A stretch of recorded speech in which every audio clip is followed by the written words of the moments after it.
Good morning mga pangga. Kamusta kayong lahat? Sana'y nasa mabuti kayong kalagayan habang napapanood nyo ang video ito.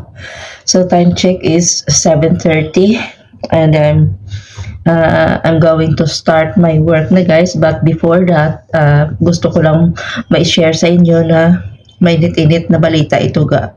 Actually, it's been 2 days.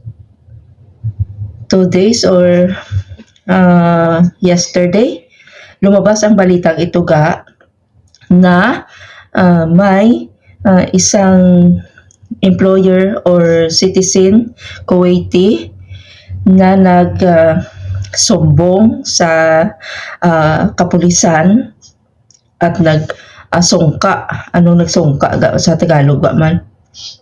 Nag-confess sa kanyang ginawa na pagpatay sa kanyang kasambahay. So isang employer ang nag-confess sa kapulisan sa salang pagpatay ng kanyang kadama, and it was 2 months ago. So sa unang mga balita ay ang kanyang kadama ay pinangalanan pa na yung report is Asian household worker, Asian. So walang kung anong nationality ba sa unang mga report. So ngayon lang ay napag-alaman sa investigasyon na ang kadama pala ng citizen na yan or ng Kuwaiti na yan ay isa palang Pinay. So ang pangyayari na yan ay nangyari 2 months ago.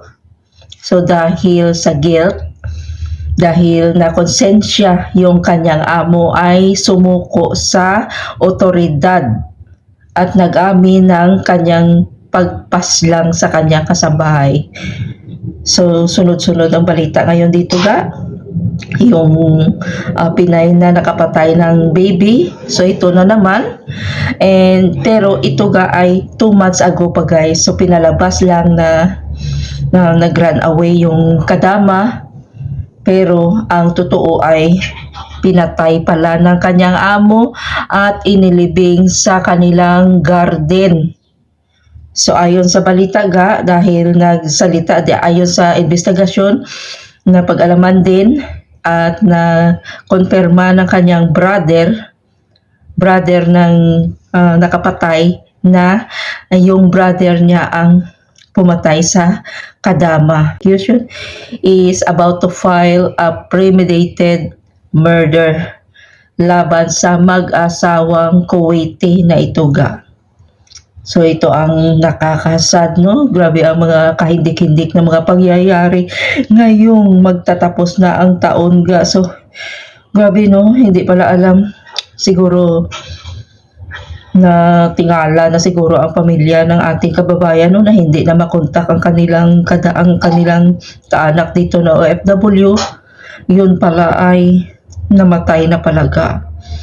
So sa mga nandito guys, mag-ingat-ingat tayo palagi ba. Ambot lang, grabe ang panahon. Hindi mo talaga malalaman at masashock ka na lang sa mga bali-balita.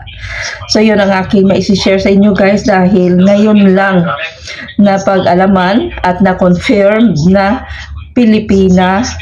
Pinay pala ang kasambahay na inilibing ng kanyang amo 2 months ago. So hintayin natin ang pahayag ng ating embahada dito guys. I-share ko din yan sa inyo. So yun ang aking ma-share sa inyo guys, na confirmed na Pinay pala ang kasambahay na napatay ng kanyang employer 2 months ago ga. So salamat sa panunood at mag-ingat tayo lahat. Have a great Monday everyone. Ingat-ingat, stay safe everyone, and stay healthy. Could you find a way to let me down slowly? A little sympathy, I hope you can show me. If you want my girl, then love it so